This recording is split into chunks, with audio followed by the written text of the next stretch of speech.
She cheated on me with her ex, then sent me proof just to hurt me. I thought losing her was the end, but it turned out to be my beginning. I still remember the night I met Lily like it's burned into my memory. It wasn't special at first, just another Friday at a friend's house, music too loud, people pretending to have fun.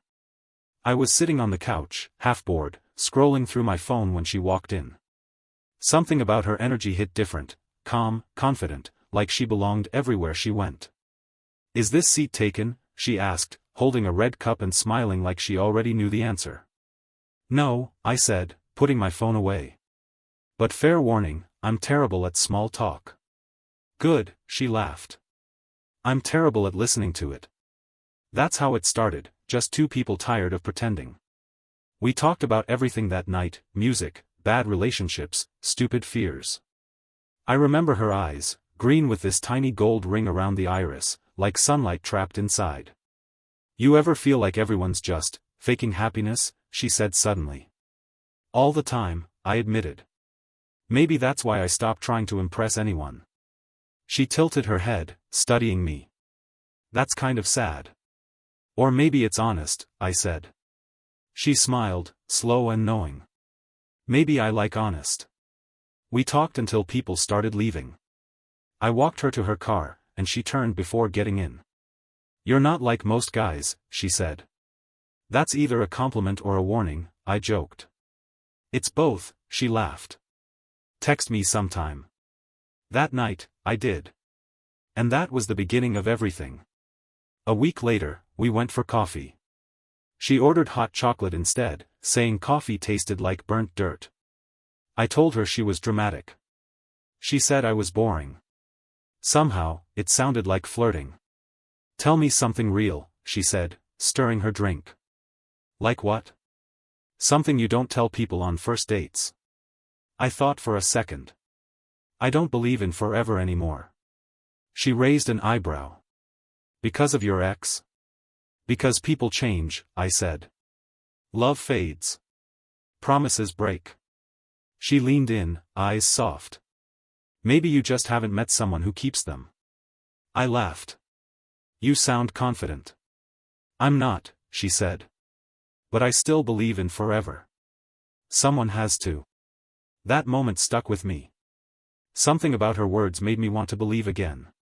Weeks turned into months. We started spending almost every day together, late-night drives, cheap diners, lazy Sundays. She'd steal my hoodies, leave her hair ties everywhere, and call it marking territory. I pretended to hate it, but I didn't. "You're the only person I can be myself with," she told me one night, her head resting on my chest. "Then promise me something," I said. "If it ever stops feeling real, tell me. Don't fake it." She looked up, serious. "I promise." But even then, there were little things, tiny cracks in her perfection. She mentioned her ex sometimes, Ryan, always with a casual tone. "He's just a friend now," she'd say. I didn't think much of it. I wanted to trust her. One night, we were lying on the roof of my car, looking at stars. "Do you ever wonder what makes people cheat?" she asked suddenly. The question caught me off guard. "I guess some people just get bored," I said. "Or maybe they look for what's missing," she whispered. I turned to her. "You think that makes it okay?" "No," she said softly. "But I understand it." That should have been a red flag. But instead, I reached for her hand. "For the record, if I ever lose you, it won't be because I got bored." She smiled. "Good. I don't plan on making it easy to leave anyway." Our fights were rare but intense. She had a way of twisting words, making me feel guilty even when I was right. Once, I asked her why she still talked to Ryan. "He's part of my past," she said. "You can't expect me to erase everyone before you." "I'm not asking that," I said. "I'm asking you to set boundaries." She rolled her eyes. "Ethan, you're overreacting. Trust me." I wanted to. God, I wanted to. My friends warned me that she was too unpredictable, too complicated. But I told them they didn't know her like I did. Because when it was good, it was perfect. She'd look at me and say things like, "You're my calm in all the chaos." Or, you make me feel like home. And I believed her, every time. There was one night I'll never forget, rain tapping against the window, her in one of my shirts, dancing barefoot across the floor. I laughed and told her she looked ridiculous. "Come dance with me," she said. "I don't dance." "Then stand still and let me love you," she smiled. I did. And in that moment, I thought maybe I'd finally found my forever. If I'd known how that forever would end, maybe I would have stopped her right there. Maybe I would have told her that peace shouldn't come from someone who could destroy you. But love makes fools of all of us. And that night, under the glow of the city lights, I let her hold my heart without realizing she'd already started dropping it. When Lily and I moved in together, it felt like proof that love could last. The morning started with her humming in the kitchen, the smell of coffee mixing with the sound of her laughter. We built small rituals, coffee mugs side by side, breakfast playlists, her sitting cross-legged on the counter while I cooked. It was domestic, peaceful, real. Or at least, I thought it was. "Black coffee again?" she asked one morning, twirling a spoon in her mug. "You know I can't stand sugar," I said, reaching for her cup. "And you still take 3 spoons. You trying to kill yourself slowly?" She laughed, that easy kind of laugh that made me forget everything else. "It keeps me sweet enough to balance you out." I smiled. "That's what you think." We had mornings like that often, teasing, gentle, simple. But slowly, the warmth began to fade. It wasn't sudden, just little things, her screen lighting up face down, her smiles getting shorter, the way she started saying, "I'm tired," instead of "good night." One evening, I noticed her typing quickly on her phone, then locking it when I walked in. "Who's that?" I asked casually. She didn't look up. "Just Jenna from work. She's going through something."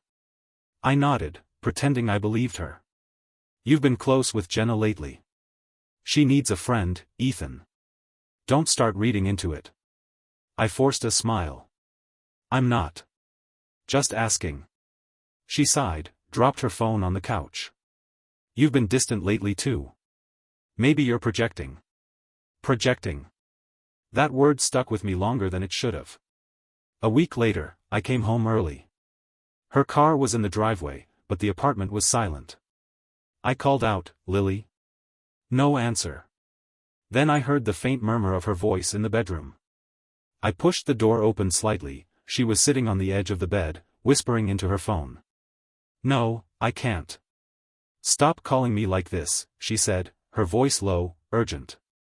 My heart thudded. I froze, listening.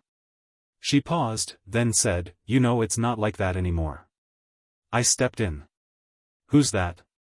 She jumped, clutching the phone. "Ethan." "Jesus, you scared me." "Who were you talking to?" "Work. I told you, my boss keeps calling about the new project." I looked at her phone. "At 10 p.m.? She glared. "You don't trust me, do you?" "That's not it. You just what? You always assume I'm doing something wrong." I hesitated. "I didn't say that." "You didn't have to." She stormed past me, phone still in her hand, muttering, "You're impossible sometimes." I stood there, staring at the empty doorway, feeling like I'd just lost an argument I didn't understand. The next morning, she acted like nothing happened. "You want pancakes or toast?" she asked cheerfully. I forced a smile. "Pancakes sound good." She leaned in, kissed my cheek. "See? We're fine." But we weren't. I started noticing more things. Her phone never left her side, she laughed less, and when I asked how her day was, her answers got shorter. One night, I tried again. "Lily, talk to me. You've been distant lately." She didn't look up from her laptop. "You're overthinking again." "I'm not. I just feel like something's off." "Something's off because you keep creating problems," she said sharply.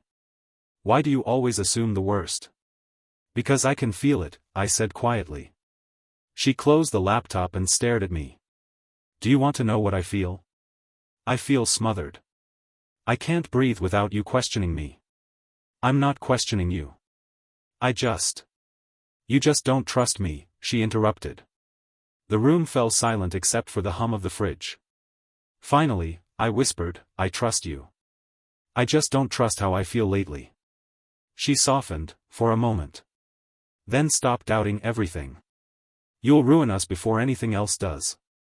Her words hit harder than I expected. Maybe she was right. Maybe love needed faith, not fear. I wrapped my arms around her, and she let me, but her body felt stiff, distant. That night, while she slept, I lay awake staring at the ceiling. Every quiet second felt heavier. I wanted to believe her. God, I needed to believe her. But deep down, something told me, the storm was already on its way. It happened on a Tuesday night, the kind of night that feels too ordinary to ruin you. Lily was in the shower, her phone buzzing on the couch. I wasn't trying to snoop. The screen just lit up, and I saw a name I'd never seen before, Ryan. The message read, "Last night was perfect. I miss you already." My chest tightened. My first thought wasn't anger, it was confusion. Last night? She'd told me she was working late. I stared at the words until my hands started shaking. When she came out, towel around her hair, humming like nothing had changed, I couldn't even speak. She smiled. "You look like you've seen a ghost." "I'm fine," I said too quickly. "You sure?" "You're pale." I said I'm fine. My voice cracked. I hated that. She walked closer, touching my shoulder. "Rough day?" "Yeah," I whispered, something like that. I wanted to confront her right there. Ask her who Ryan was. Ask why he missed her already. But my mouth wouldn't move. My brain kept finding excuses, maybe it's an old message, maybe it's innocent. Maybe I'm just paranoid. At dinner, she talked about her day like everything was normal. "So, the new client hates my presentation," she said, cutting into her food. Apparently, he didn't feel the emotional connection. I mean, it's a marketing pitch, not a therapy session. I tried to laugh. He probably just wanted an excuse to see you again.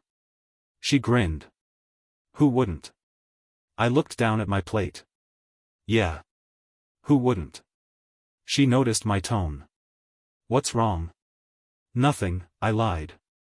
You're doing that thing again, the quiet, mysterious brooding thing. It's cute, but also kinda annoying. I forced a smile. Just tired. Hum. She chewed slowly, eyes narrowing. You sure it's not about the dishes? Because I swear, I'll do them this time. I laughed just enough to make it believable. No, not the dishes. The truth sat in my throat like glass. Every time I looked at her, I saw that text flashing in my mind, last night was perfect. After dinner, she curled up beside me on the couch, scrolling through her phone. I stared at the TV, not hearing a thing. Hey, she said softly, why are you staring at the screen like that? I'm watching. You're watching a paused commercial. I blinked. Oh. She laughed, tossing a pillow at me. You're so weird sometimes. Who's Ryan? The words slipped out before I could stop them. She froze for half a second, then smiled. Ryan? Oh, God. He's just an old friend. An old friend who texts you at midnight? She raised an eyebrow. You went through my phone. I didn't mean to. It lit up, I just saw it. She exhaled, leaning back. Ethan, we're adults. I'm allowed to have friends. You don't need to freak out every time a guy texts me. I'm not freaking out. I just. Just what? Don't trust me? I didn't say that. You didn't have to, she said softly. You always jump to conclusions. Her calmness made me feel small, like I was the irrational one. Okay, I muttered, I believe you. She smiled gently. Good. Because I love you, and I wouldn't do anything to hurt you. I nodded, even though my stomach twisted. I know. But I didn't. I didn't know anything anymore. Later that night, I lay awake beside her. Her breathing was steady, peaceful. I watched her phone on the nightstand, screen dark, silent now. I hated myself for wanting it to light up again, just so I'd have proof that I wasn't crazy. I thought about asking her again, about showing her the message, about demanding the truth. But every time I imagined it, I saw her laughing, that same confident, easy laugh that made me doubt my own instincts. Maybe she really was just friends with him. Maybe I was overthinking. She'd said that before, "You're always overthinking, Ethan." Maybe this was another test of trust. But then, that message echoed in my head, "Last night was perfect. I miss you already." I turned onto my side, watching her face in the dim light. She looked peaceful, innocent even. How could someone look so calm while lying beside someone they've deceived? The silence grew louder. My thoughts screamed in it. I whispered to myself, "You're imagining things." But a small voice inside me whispered back, "No, you're finally seeing them." I closed my eyes and pretended to sleep, just like she pretended to love me. And in that stillness, I realized something. Sometimes, it's not what people say that hurts, it's how easily they lie while saying it. Lily said she'd be home by midnight. It was past 2 when I heard her key turn in the door. I was sitting on the couch in the dark, the laptop still open in front of me. Her laptop. The one she forgot to log out of before she left for her girls' night out. When she walked in, she froze. "Why are you sitting in the dark?" I didn't answer right away. My mouth was dry. My eyes were burning from staring at the screen too long, from reading the messages over and over. "Ethan," she said softly. "You're scaring me." I looked at her and finally spoke. "How long have you been lying to me?" She blinked, confused. "What are you talking about? Don't do that." I gestured toward the laptop. "You forgot to log out." Her face changed, the confidence, the calm, the usual charm, gone. "You went through my laptop? Are you serious right now? Don't turn this on me, Lily." My voice cracked, but I didn't care. I saw everything. She stepped closer, her tone cold. "So what, you were snooping through my private stuff?" "I wasn't snooping," I snapped. "You left it open. You didn't even bother to hide it. Pictures.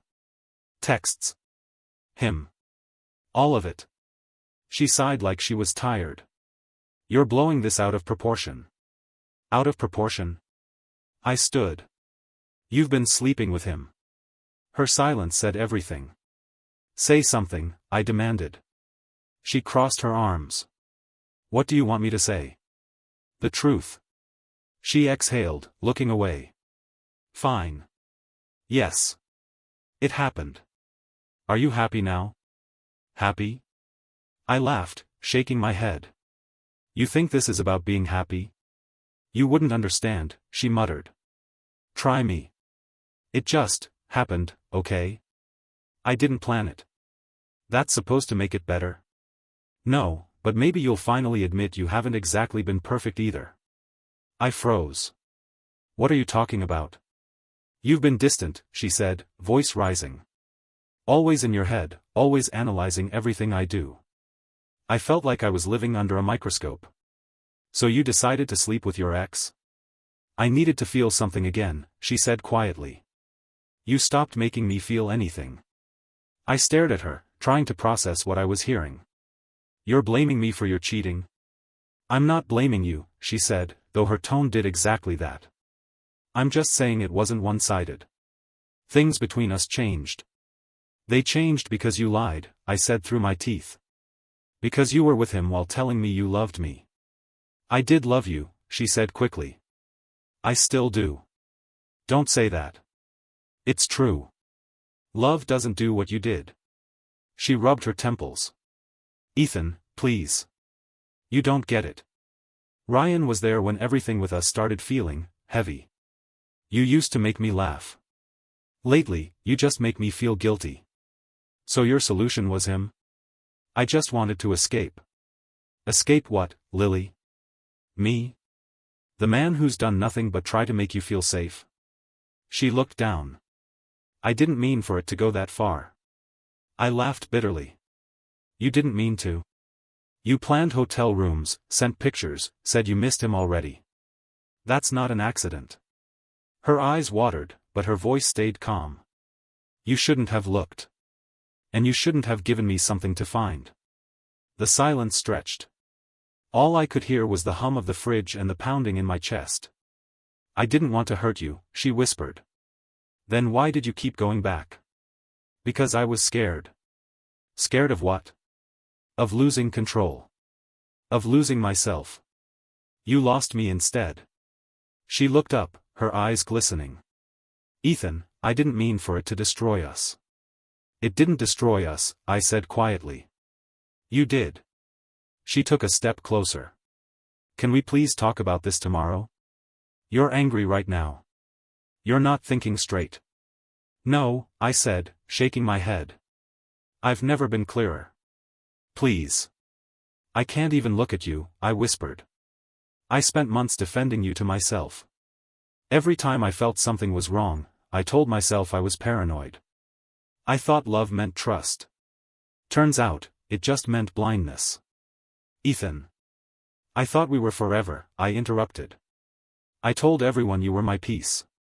But you were the storm, weren't you? Her eyes widened. Don't say that. It's true. She reached out to touch me, but I stepped back. Don't. Tears finally spilled down her cheeks. I made a mistake. No, Lily, I said. You made a choice. The weight of those words hit both of us. She stood there, trembling, mascara streaking her face, but I felt nothing now. Just emptiness. Where do we go from here? She whispered. I don't know where you go, I said, but I'm done. Her lips quivered. You can't just end it like that. I can. Because it already ended the moment you decided I wasn't enough. She sank onto the couch, crying softly. I turned toward the door, grabbing my keys even though I had nowhere to go. Ethan, she called out, her voice breaking. Please don't leave like this. I paused, my back to her. You already left. I'm just catching up. When I stepped outside, the air felt sharp, almost punishing. The night was too quiet, the kind that holds your pain for you. And as I walked away, the only thought echoing in my head was this: I didn't just lose her that night. I lost the version of myself that trusted too easily. I told myself I was done. I swore I wouldn't answer when she called. But when I heard her crying on the phone the next morning, I broke. Ethan, please, she sobbed. I can't lose you. I messed up, but I love you. I'll do anything. I hesitated, staring at the empty apartment. It's not that simple, Lily. It is, she said quickly. We can fix this. Please come home. I should have hung up. Instead, I said, I'll be there. When I walked in, she ran to me, wrapping her arms around my neck.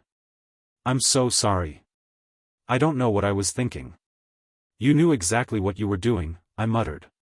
She pulled back, her eyes swollen. I hate myself for it. Then why did you do it? I was lonely, she whispered. You were distant. I felt invisible. You weren't invisible, I said. You were everything. She cried harder. Please, I'll prove it to you this time. I'll change. Against my better judgment, I held her. Her tears soaked my shirt. For a moment, I convinced myself maybe love could erase what she'd done. For a few weeks, things felt different. She was sweet, attentive, even clingy. She sent me good morning texts again, kissed me before work, laughed at my stupid jokes. I almost believed we were healing. But peace never lasts when it's built on lies. It started small, her phone turned face down again, late replies, short answers. One night, I noticed her smiling at her screen.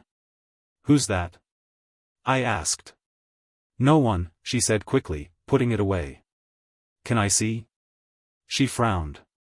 You're doing this again? Doing what? Checking on me like I'm some criminal. You gave me a reason to. She crossed her arms. You said you forgave me. I'm trying to. Then act like it, she shouted. You can't keep punishing me forever. I'm not punishing you, Lily. I'm just scared. Of what? She snapped. That I'll breathe without asking your permission? Her words cut deep. That's not fair. Neither is living with someone who doesn't trust me anymore. I looked at her, searching for the woman I fell in love with, but all I saw was a stranger who knew exactly how to twist the knife.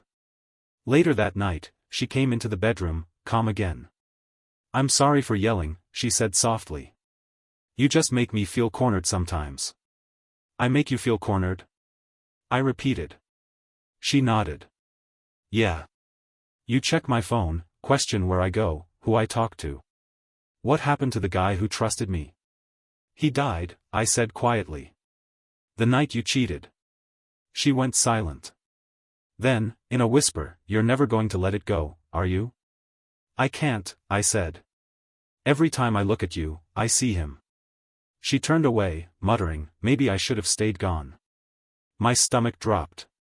"What's that supposed to mean?" "Nothing," she said quickly. "Forget it." But I couldn't. Every word she said now carried a different weight. I started checking her location, scrolling through her messages when she showered. I hated myself for it, but I couldn't stop. One night, she caught me. "What are you doing with my phone?" she demanded. "Just making sure you're not lying again." Her face twisted in anger. "You check my phone now? What's wrong with you? You made me this way, Lily." I shouted. "I wasn't like this before you." She scoffed. "That's a pathetic excuse." "No," I said, voice shaking. "It's the truth. I'm losing my mind trying to believe you." She grabbed her phone from my hands. "You know what your problem is? You need control. You think love means owning someone. That's not what this is." "It is," she said coldly. "You can't forgive me, but you can't let me go either.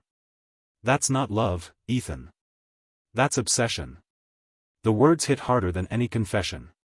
She walked away, leaving me standing there, surrounded by the echo of everything we'd broken. I sat on the edge of the bed, my head in my hands, feeling the walls close in. I didn't recognize myself anymore. I wasn't her boyfriend.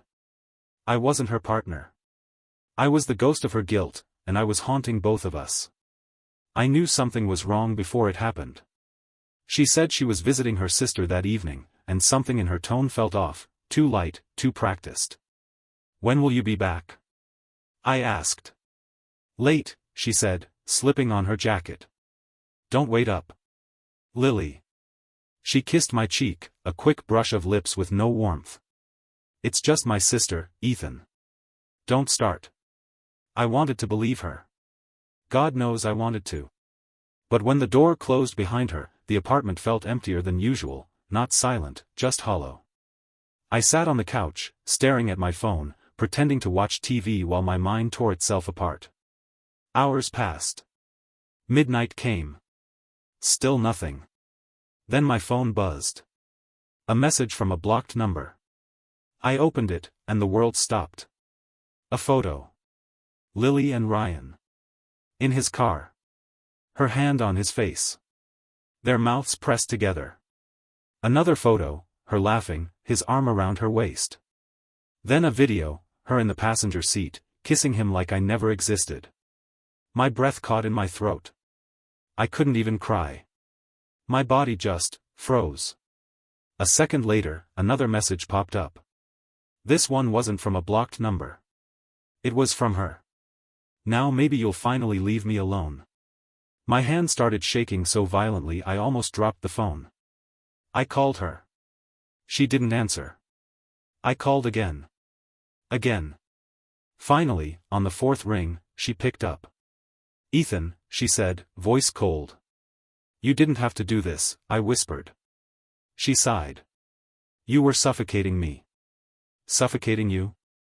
I said, my voice breaking. "By loving you? By trying to believe you again?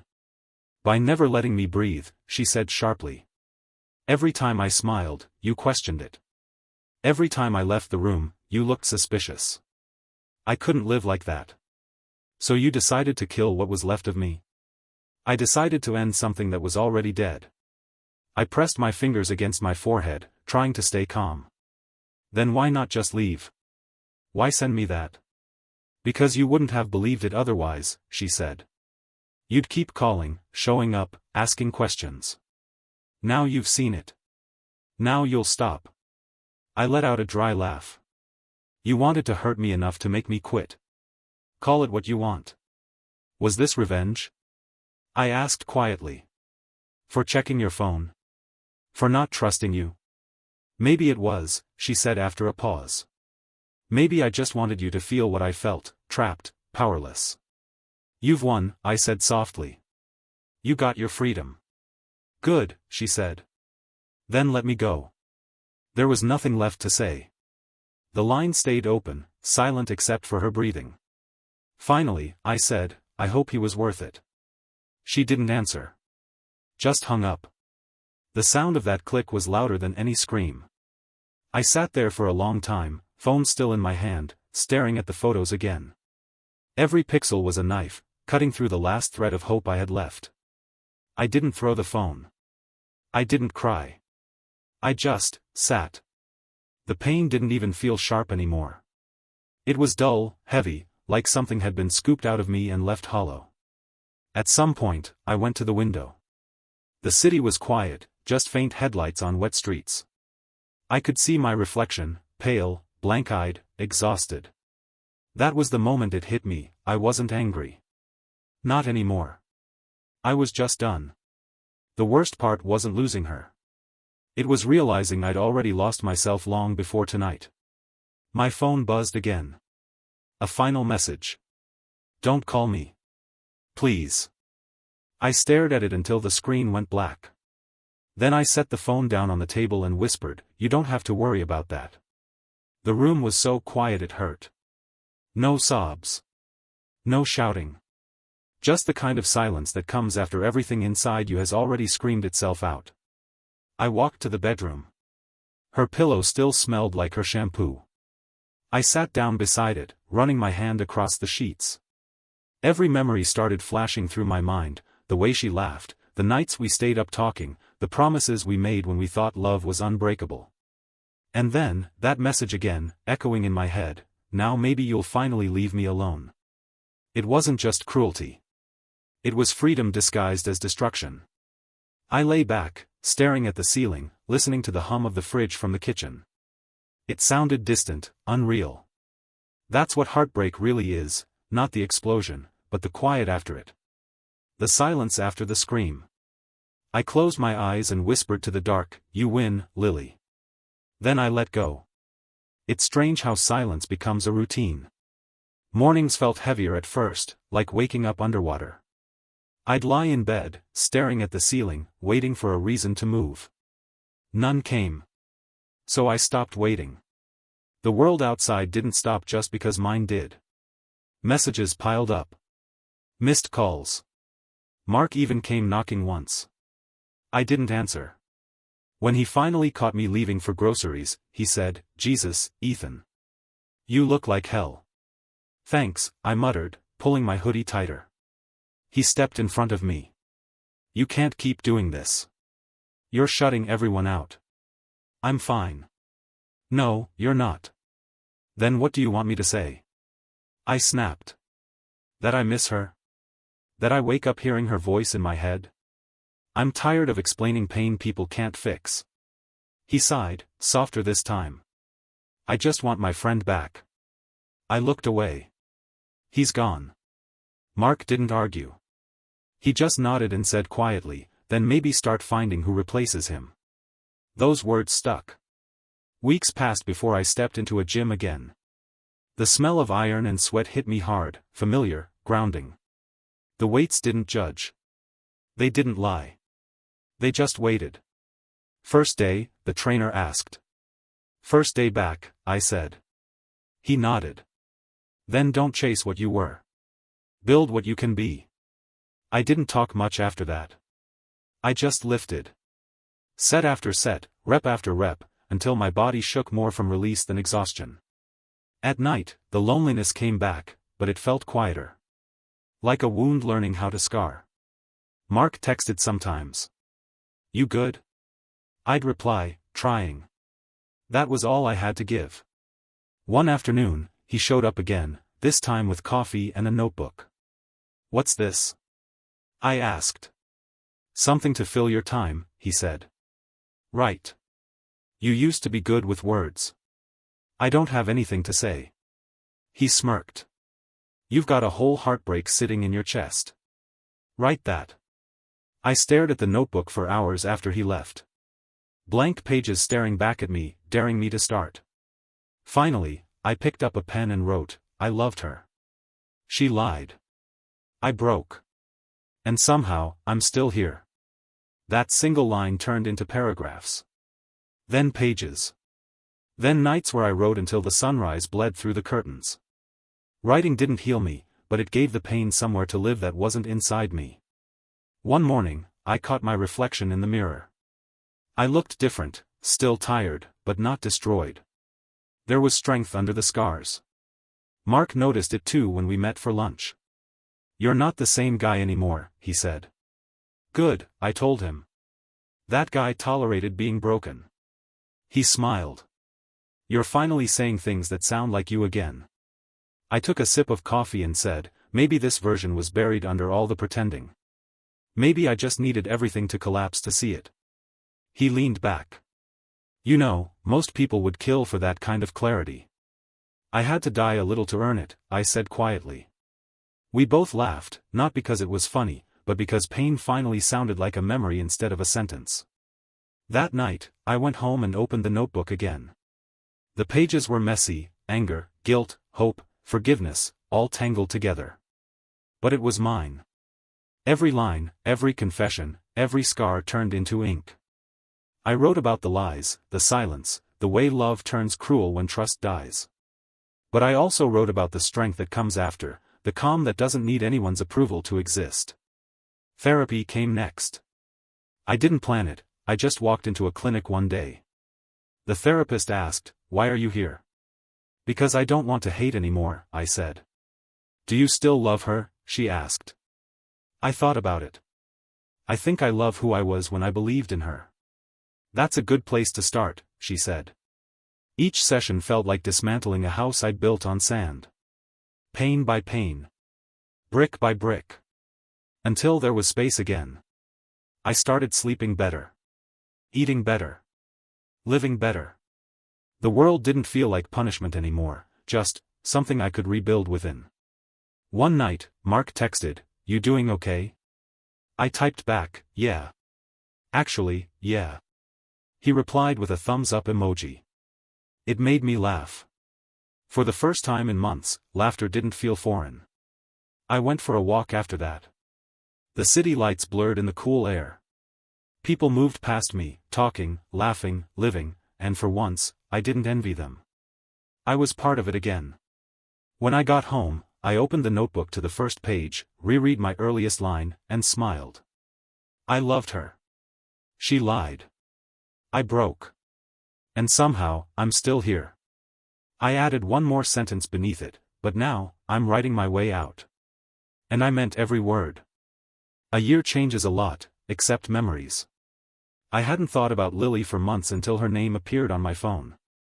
The message was short, like she'd been rehearsing it for weeks. "I miss you. You were the only one who really loved me." I stared at the screen, unreadable. The old me would have replied instantly, searching for meaning in her words. The new me just sat there, feeling nothing but quiet. Still, I agreed to meet her, not for her, but for closure. The cafe hadn't changed. Same corner table, same faint smell of roasted beans and cinnamon. But I wasn't the same man who used to wait there for her. When she walked in, I almost didn't recognize her. The confidence she once carried like perfume had faded. She looked smaller somehow, tired eyes, nervous smile. "Ethan," she said softly. "Lily. You came." I said I would. She sat down, fumbling with her bag before saying, "You look different, happier." I nodded. "That's what peace looks like." Her eyes flickered. "You cut your hair." "Yeah. I cut a lot of things." She exhaled shakily. "I deserve that. I didn't say it to hurt you." "I know." She looked down at her hands. "Ryan left. He said he couldn't do it anymore. Said I was too much." I stayed silent. I guess karma's real, she said, forcing a laugh that sounded more like breaking glass. It always was, I replied. Tears welled in her eyes. I thought leaving you would make me feel free. I thought Ryan was what I needed. But he used me, Ethan. He. I stopped her with a gentle wave. You don't owe me the details. But you deserve an apology. I already gave myself that. She blinked. You forgave me? Eventually. Her voice cracked. How? After everything I did? I took a sip of coffee before answering. Because holding on to hate felt too much like keeping you. She went quiet. For the first time, Lily didn't know what to say. I still think about you, she whispered. About us. Which version? I asked. The one where we laughed every morning, or the one where you lied every night? She flinched. I was stupid. No, I said calmly. You were lost. There's a difference. Her lips trembled. Do you still love me? The question hung there between us, heavy, familiar, useless. I smiled faintly. I love what we were supposed to be. But not what we became.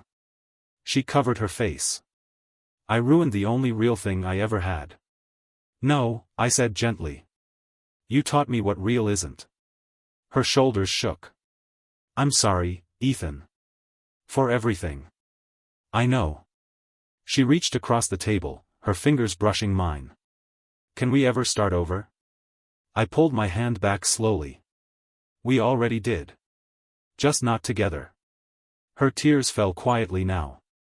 No drama, no shouting, just silence heavy with regret.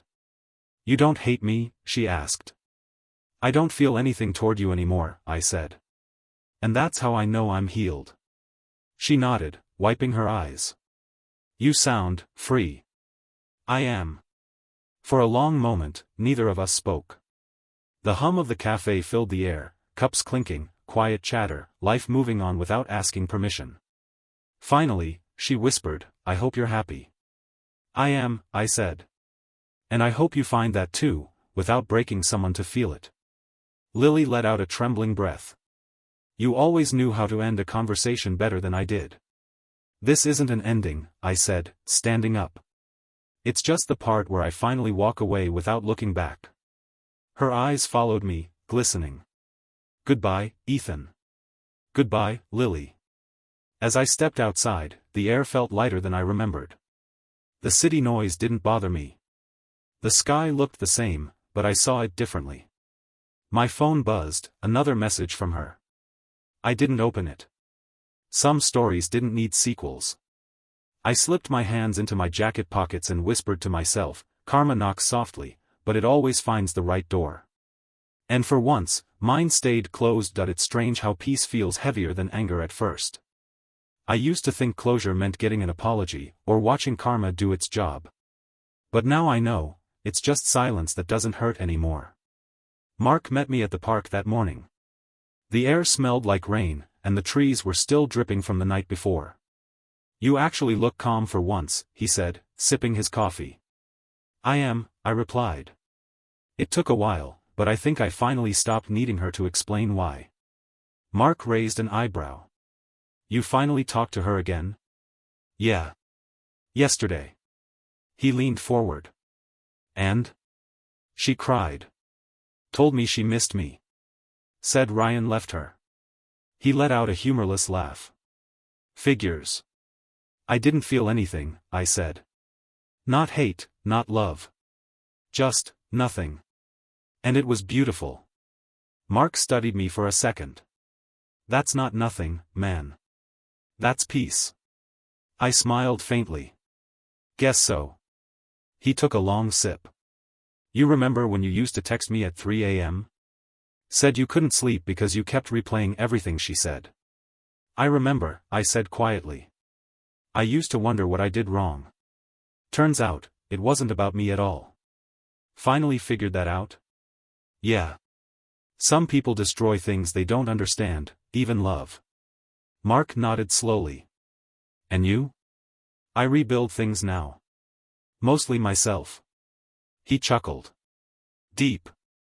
You been reading self-help books again? No, I said. Just my own story. He smirked. Still writing that journal? Every night. It's the only place I can talk to myself without lying. He looked impressed. You're not the same guy, Ethan. I hope not. That guy tolerated being broken. For a while, neither of us spoke. The world felt still, like it was listening. Mark finally said, "So what happens next?" "I live," I said simply. Not for revenge, not to prove anything. Just, to live. He smiled. Proud of you, man. I shrugged. It's weird. She once sent me pictures to break me. Now, I carry proof that I survived. Mark nodded. That's the kind of proof that matters. We walked a while after that. The park was full of couples laughing, kids chasing pigeons, life happening as if heartbreaks never existed. I used to envy people who looked untouched by pain. Now I just respected them for trying again. When Mark left, I sat on the same bench where Lily and I once promised forever. I could still hear her laughter echoing in memory, light and effortless. I didn't hate that memory anymore, I just let it exist. I whispered, "Thank you, Lily. For showing me what love shouldn't feel like." The wind moved softly through the trees, carrying the words away. My phone buzzed once, a notification from a dating app I'd downloaded weeks ago but never opened. I looked at it, then smiled. Maybe not today. Maybe someday soon. Because closure isn't moving on to someone else. It's coming home to yourself. That night, I opened my journal again. The pages were messy, filled with crossed-out words and scribbled dates. I turned to the last one and wrote. She once sent me proof to destroy me. Now, I carry my own proof, that I can survive anything. I stared at the line for a long time. It felt like the ending I'd been searching for, even though I knew healing didn't need one. Still, I whispered the final words out loud, just to hear how they sounded in the air. Some heartbreaks don't end you, they introduce you to who you were meant to be all along. And for the first time since she left, I closed the journal without feeling the need to reopen it. Because I'd already written the only story that truly mattered, the one where I made it through.